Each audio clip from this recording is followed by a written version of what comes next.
नमस्कार, आप देख रहे हैं चौपाल समाचार। चौपाल समाचार की हर खबर समाज पर करती है असर। आज मैं जिस खबर को आपको दिखाने जा रहा हूं, ये खबर संबंधित है सरैया प्रखंड के अंतर्गत रघुनाथपुर पंचायत से, जहां पर हमारे साथ मौजूद हैं इसी पंचायत के कई ग्रामीण निवासी। और साथ साथ मैं आप दर्शकों को बता दूं कि यहां पर मौजूद हैं मुजफ्फरपुर के स्नैक रेस्क्यूअर रमेश कुमार जी। और हमारे सामने आप कैमरामैन को मैं कहूँगा दिखाने के लिए कि देखिए अभी सांप का एक रेस्क्यू किया गया है।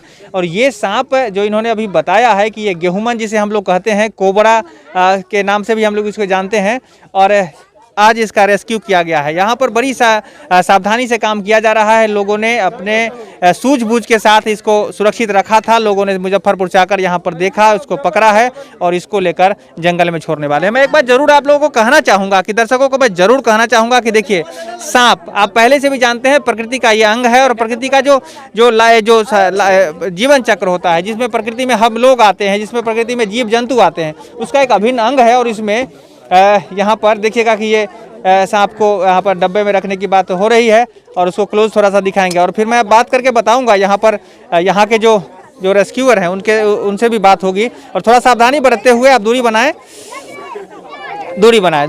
और देखिए यहाँ पर ये सांप को रेस्क्यू किया जा रहा है और उसके डब्बे में बॉटलिंग की जा रही है। तो ये बात आप सभी दर्शकों को जरूर समझ लेनी चाहिए कि सांप हमारे जो प्रकृति का अंग है, ये हम लोगों की मदद के लिए है। और इस स्थिति में जो सांप को हम लोग जब पकड़ते हैं तो उसको सही तरीके से सुरक्षित रखते हुए और हम लोगों को जंगल में छोड़ देना चाहिए, ये बात है। देखिए सांप यहाँ पर थोड़ा सा दूरी बनाएं। और मैं कैमरामैन से जरूर कहना चाहूँगा, चूँकि खतरनाक है, मौका ये आसान नहीं होता है जहाँ पर सांप को रेस्क्यू किया जाता है। खतरा कभी भी हो सकता है। और इसको लेकर ये ढक्कन चलिए ढक्कन में इसको छेद कर देते थोड़ा।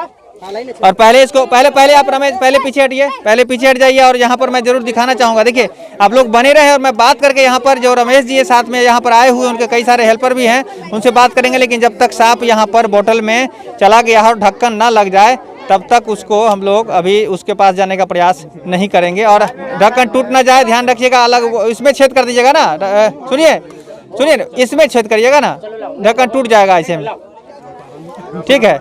तो ये यहाँ पर जो समस्या है, जो समस्या हर समय बना रहता है, देखिए कितनी खतरनाक बात है कि यहाँ पर देखिए। और इसको लेकर मैं कैमरामैन जरूर मैं कहूँगा कि आप लोग ध्यान बनाए। देखिए बहुत अब ये सुरक्षित हो गया है। अब हम बात कर सकते हैं। और मैं जरूर थोड़ा सा पीछे आप लोग जाइए, थोड़ा दूरी बनाइए। कोरोना का समय है और इस स्थिति में आप लोग दूरी बनाइए। रमेश जी, मैं आप एक मिनट बात करना चाहता हूँ अपने दर्शकों के लिए। अभी आपने रेस्क्यू किया है सांप का, कैसे यहाँ तक जानकारी मिली? सबसे पहले वो बताइए कैसे आप पहुँचे? ये हमारा यूट्यूब चैनल चलता है, snack rescue Muzaffarpur YouTube channel है। और उसके माध्यम से मैं जब भी रेस्क्यू करता हूँ तो मैं अपना नंबर यूट्यूब चैनल पे छोड़ देता हूँ। जिन लोग को जब भी पकड़े सांप दिखते हैं तो लोग जो है कि खोजते हैं मुजफ्फरपुर सांप, मुजफ्फरपुर में पकड़ने वाला सांप, जिसको पता है वो डायरेक्ट लिख देते हैं स्नैक रेस्क्यू मुजफ्फरपुर। वैसे मेरा नंबर आ जाता है, उस तरह से लोग जो है कि हमसे संपर्क कर लेते हैं। और मेरा यहाँ पे आने में जितना समय लगता है उतना समय मैं यहाँ पे पहुँच जाता हूँ। अच्छा, एक बात रमेश जी बताइए, आप कब से ये काम कर रहे हैं सांप को? ये मैं करीबन 15 साल से कर रहा हूँ ये काम जी। कितने सांप को लगभग आपने बचा दिया होगा? क्या मोटिव होता है आपका? मोटिव मेरा यही है कि आप लोग भी जान लें। और चौपाल समाचार के माध्यम से भी मैं बताना चाहता हूं कि हमारे देश में बहुत तरह के सांप पाए जाते हैं, तो ज़रूरी नहीं है कि सब सांप में विष ही होता है। आपको यहाँ पर अमूमन हमारे यहाँ पे बिहार में 2 सांप होते हैं। एक कोबरा होता है जिसमें न्यूरोटॉक्सिन जहर पाया जाता है। दूसरा करैत सांप होता है जो काला होता है, 4 इंच यहाँ से लेकर यहाँ तक 4 इंच काला रहेगा। उसके बाद वाइट ब्लैक रहेगा, उसका पहचान यही होता है। उसमें भी न्यूरोटॉक्सिन जहर पाया जाता है। बाकी दुनिया के यहाँ पर जो बिहार में जो सांप पाए जाते हैं, धामिन सांप पाए जाते हैं, उसमें भी विष नहीं होता है, उसको भी आप लोग मार देते। क्यों? तो पूंछी से मारता है, तो ये गलत बात है।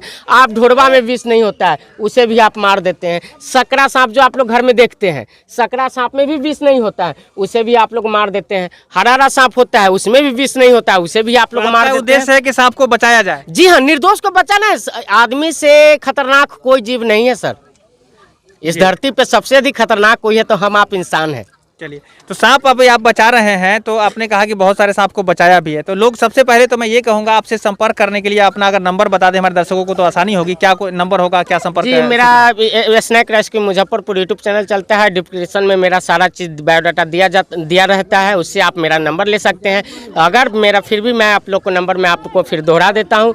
मेरा स्नैक रेस्क्यू पे नंबर यूट्यूब चैनल पे नंबर है, फिर भी नंबर मेरा है 9304113359 9304113359 मेरा नंबर हुआ है। इससे आप लोग जो है कि जो भी जीव जंतु, खतरनाक जीव जंतु आपको लगे कि बहुत खतरनाक है, तो आप मुझे कॉल कर सकते हैं। कोई भी जीव जंतु आप मुझे कॉल कर सकते हैं, हम आएंगे, हम उसको रेस्क्यू करेंगे, रेस्क्यू करके जो है कि हम उसको जंगल में छोड़ देंगे। और ये निःशुल्क है, इसमें कोई पैसा नहीं लिया जाता है, लेकिन हम भी इससे कुछ आमद नहीं होता है, केवल जीव जंतु को बचाने की कोशिश करते हैं।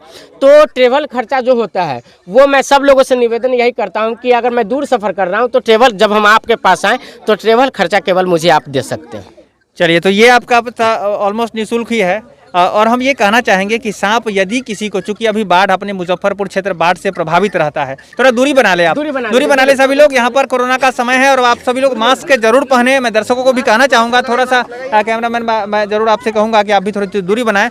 मैं आपसे कहूँगा, चूँकि मुजफ्फरपुर बाढ़ प्रभावित क्षेत्र है और यहाँ पर अभी आने वाले स्थिति में जो है बाढ़ का बड़ी विभीषिका रहेगी, तो उस समय में सांप बहुत ज़्यादा निकल जाते हैं और स्नेक बाइट का खतरा बना रहता है। क्या आपकी नज़र में अगर किसी को स्नेक बाइट हो तो क्या कुछ करना चाहिए, वो भी दर्शकों को बताएं। आपको जब खतरनाक सांप काट ले, जैसे जो मैंने बता दिया है कि इसे कौन कौन सांप में विष नहीं होता है, एकदम निर्भय रहे, उस सांप में विष नहीं होता है।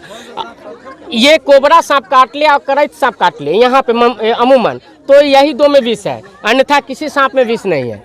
अगर ये सांप अगर आपको काट लेता है तो हेमोपैथिक के दवाई के दुकान में आप जाएंगे, वहाँ पर आप नाजा 200 mg, मैं नाजा कंपनी का प्रचार नहीं कर रहा हूँ लेकिन कारगर होता है, मैंने उपयोग किया है, नाजा 200 mg लीजिएगा और जब बाइट कर ले उस समय 1 बूंद, फिर 10 मिनट के बाद 1 बूंद, फिर 10 मिनट के बाद 1 बूंद, केवल 3 बूंद आप उसको दे देते हैं तो हमारा हार्ट बीट काटने के बाद जो डर लगता है वो डर को जो है ना कि कम करने चालू कर देता है। ब्लड सर्कुलेशन जो तेज़ी से बढ़ने लगता है, नाजा 200 mg उसको कम कर देता है।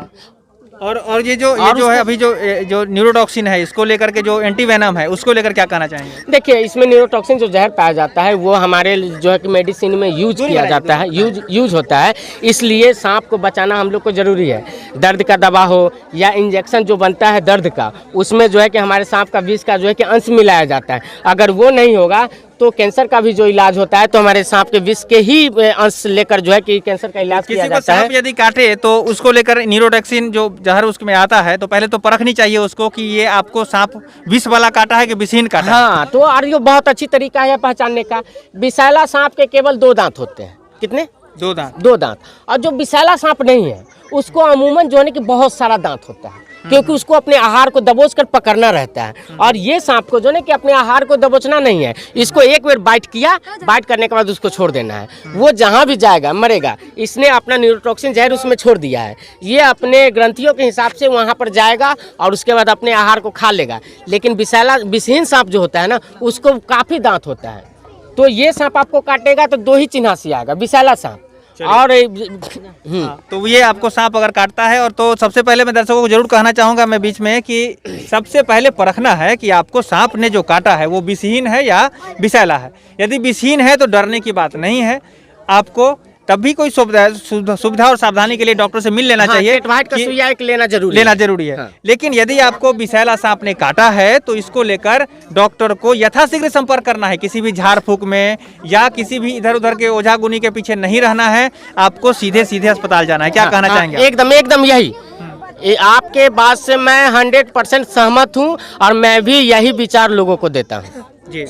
ऐसे मुजफ्फरपुर में मैं ज़रूर कहना चाहूँगा कि जो इलाज को लेकर यहाँ पर स्थिति है वो तो सदर अस्पताल में भी आपको जो मिलेगा वहाँ पर एंटीवेनम, लेकिन एक प्रभात तारा हॉस्पिटल है, मैं उसके बारे में ज़रूर कहना चाहूँगा क्योंकि मैंने कभी बहुत सारे लोगों को देखा है वहाँ पर जान बचते हुए लोगों को, तो वहाँ पर भी आप जा सकते हैं।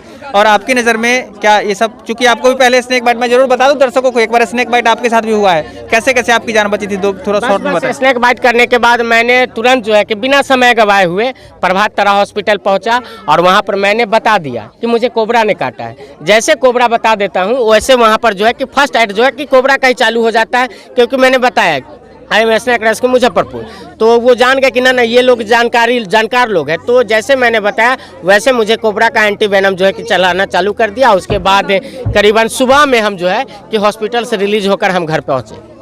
चलिए, तो ये यहाँ पर बातें हैं, बहुत सारे लोग हैं। मैं जरूर धन्यवाद देना चाहूँगा रमेश जी आपका कि आपने इस सांप को भी बचाया, लोगों को भी बचाया है।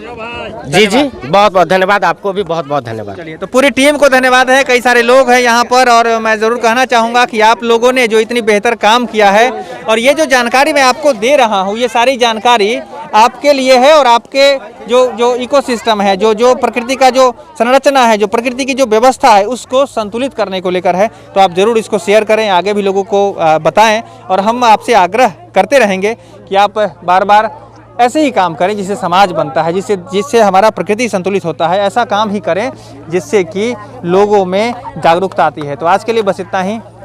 Camera person